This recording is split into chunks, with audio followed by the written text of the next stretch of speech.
ગામડામાં રોડના કાંઠાનું ઘર, રોડ કાંઠે ઘર હોય એટલે બધા અતિથિ અભ્યાગત આવતા, કોઈ પાણી માગે, કોઈ ચા માગે. રોડ ઉપર ઘર હોય એટલે તો રહેવાનું થોડું. પહેલાં એવું હતું, હવે આપણે દરવાજા બંધ કરીને રહીએ છીએ. એટલે એક સંત આવ્યા અને પતિ પત્ની પણ એટલા મહાન ભક્તિવાન, એટલો બધો આમ સાધુ સંતોને જોવે એટલે ગાંડા થઈ જાય. બાપુ પધારો પધારો, ચા પાણી નાસ્તો બધું કરાવ્યું. પછી કીધું કે ભગત કંઈક ગુરુ બુરુ છે?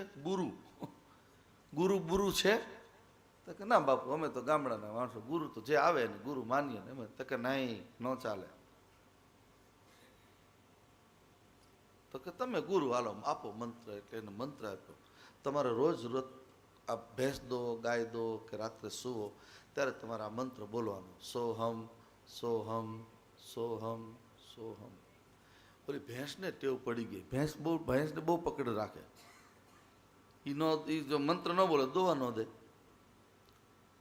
એમાં 15 દિવસ થયા પછી બીજા બાપુ આવ્યા. કેમ ભગત, કાંઈ ગુરુ ગુરુ છે? તો કે હા બાપુ. એક બાપુ આવ્યા ને મંત્ર દઈ ગયા અને ગુરુ માનીને મંત્રનો જપ કર્યો. તો કયો મંત્ર છે? તો કે સોહમ. કીધું ખડખલાસ. ખોટી વાત છે, આ મંત્ર ચાલે જ નહીં. આ મંત્ર જ ખોટો, તમારું કલ્યાણ નહીં થાય.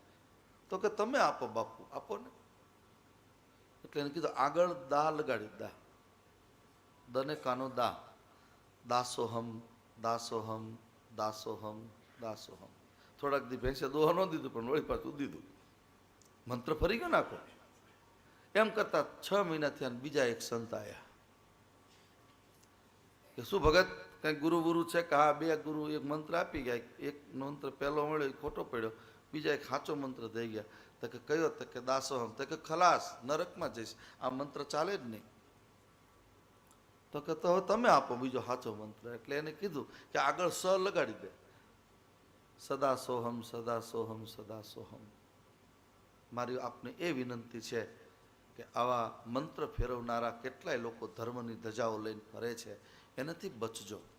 સનાતન ધર્મને બચાવવો હોય તો વેદ કનેક્શન, વેદ દ્વારા અંદરથી એની લાઈન આવતી હોય.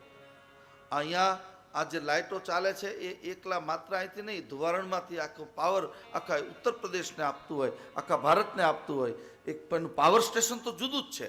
એમ ભગવાન એ પાવર સ્ટેશન છે આપણું, પણ સદગુરુ એમાંથી એના કનેક્શનો આપે, સિંગલ ફેઝ, 3 ફેઝ, એ ફેઝ પ્રમાણે બધી. એમ આપણે ભક્તિ કરો તો જે મંત્રનો જપ કરો એ મંત્રમાં રકાર ને મકારની સંધિ હોવી જોઈએ. આટલું ધ્યાન રાખજો.